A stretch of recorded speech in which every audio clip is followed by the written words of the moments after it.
உங்களுக்காக தான் இந்த இதை பேச போகிறேன். அனைவரும் ஒத்துழைப்பு கொடுங்க. தமிழ்நாட்டு கல்வி வந்து ரொம்ப தரம் இல்லாமல் போயிட்டுருக்கு. பேரண்ட்ஸு வந்து கஷ்டப்பட்டு வட்டிக்கு வாங்கி பணம் கட்டுறீங்க. குழந்தைகளுக்கு வந்து நல்ல சுகாதாரமான கழிவறை கிடையாது, ஃபேன் வசதி கிடையாது, உட்கார்றதுக்கு நல்ல சேர் கிடையாது, பிளாஸ்டிக் சேரு தான். குழந்தைங்க வந்து சாப்பாட்டு கட்டணும்னு நீட்டு கிளாஸ் எடுக்கிறதுனால 6:30 மணி வரைக்கும் இருக்க வேண்டியது இருக்குது. அந்த 6:30 மணிலேருந்து 4:30க்கு மேலே சாப்பாடு கொடுக்குறாங்க. அந்த சாப்பாடும் தரம் கிடையாது.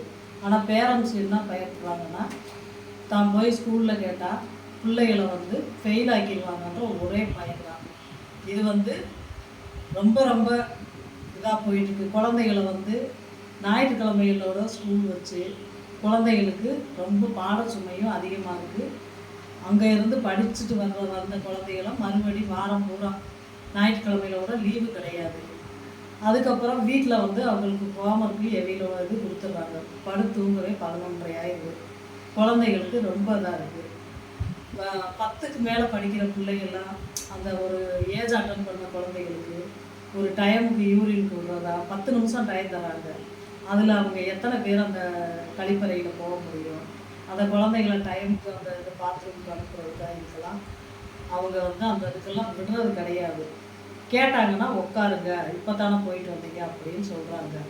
இதெல்லாம் வந்து அதிகாரிகள் கண்காணித்து, கல்வித்துறை அதிகாரிகள் கண்காணித்து இந்த தாய் தகப்பனுக்கு தரமான கல்வியை கொடுத்து, இதே இது நம்ம தனியார் எல்லாருமே ஒரு ஆசை என்னன்னா, அடுத்தவங்களை பார்த்து நம்ம குழந்தை அங்கே படிக்கணும், நம்ம குழந்தை படிக்கணும்னு ராதிகா மேடம் விரலுக்கு ஏற்ற வீக்கத்தில் மாதிரி எல்லாருக்குமே ஒரு இங்கிலீஷ் மீடியம் தான் ஒரு மோகமாகி போச்சு.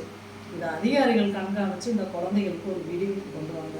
இல்லைன்னா குழந்தைங்க வந்து ரொம்பவே மனநலம் பாதிக்கிற சூழ்நிலை ஏற்படுதுங்க. இது உங்களுக்காக தான் நான் பேசுகிறேன். எல்லோரும் இதுக்கு நீங்கள் இந்த இது பிடிச்சிருந்தா பேரண்ட்ஸ் எல்லோரும் இதை நல்ல விஷயம் அப்படின்னு சொல்லி எல்லோரும் இதை எடுத்துக்கோங்க. உங்களுக்காக தான் நான் பேசுகிறேன். நன்றி, வணக்கம்.